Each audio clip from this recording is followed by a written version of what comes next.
Hello and welcome back to Let's Play Jane's Fighters Anthology as we continue on with the reference materials. Today we will be going over the Su-34 Platypus. Su-34 Platypus, title Sukhoi Su-34, type long-range theater bomber. Program, production development of Su-27IB to replace MiG-27, Su-17, and some Su-24s from 1996. First production Su-34 built at Novosibirsk flew 18th of December 1993 at Zhukovsky Flight Test Center early 1994. Design features generally as described for Su-27IB. Changes include dielectric nose to house nav attack and terrain following avoidance radar, tail fins containing integral fuel tankage, titanium cockpit armor, new main landing gear units with smaller tandem wheels, and a longer, larger diameter tail cone. This has been raised and now extends as a spine above the rear fuselage to blend into the rear of the cockpit fairing.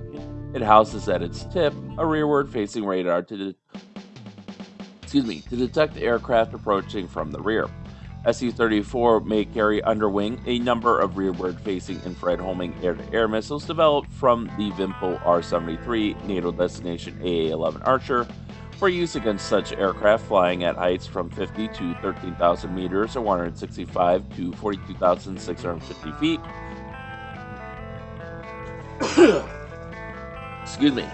Over ranges of 1 to 10 or 12 kilometers or 3,300 feet to 6 to 7.5 miles. The brake chute is repositioned in the spine to the rear of the spine fairing juncture. Power plant, 2 Saturn Lyuka AL31 FM turbofans, each 137.3 kilonewtons, or 30,865 pounds static force, or static thrust with afterburning. Yes, I actually finally, after almost going through the entire thing, I finally looked up.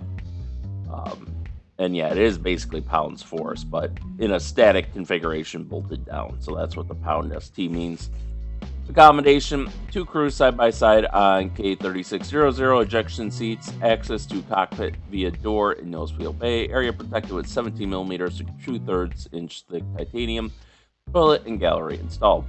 Avionics, multifunction radar with high resolution, multifunction displays, armament 1 30mm GSH-301 gun as Su-27. High precision self-homing and guided air-to-surface missiles and CAP 500 laser-guided bombs with ranges of 0 to 135 nautical miles or 250 kilometers or 155 miles. R-73 and R-77 AA-12 AMRAAM class. What they mean there is AA-12 Adder, really, which the Russians nicknamed AMRAAMsky because it was basically it's their version of the AMRAAM, basically. Air-to-air missiles. Dimensions external, not available. Weights and loadings, max takeoff weight 44,360 kilograms or 97,800 pounds. Performance, max level speed at 11,000 meters or 36,000 feet, Mach 1.8. At sea level, Mach 1.15 or 755 knots or 1,400 kilometers per hour or 870 miles per hour. Range with max internal fuel 2,160 nautical miles or 4,000 kilometers or 2,485 miles. Max takeoff weight 44,360 kilograms, max level speed 755 knots, max range 2,160 nautical miles.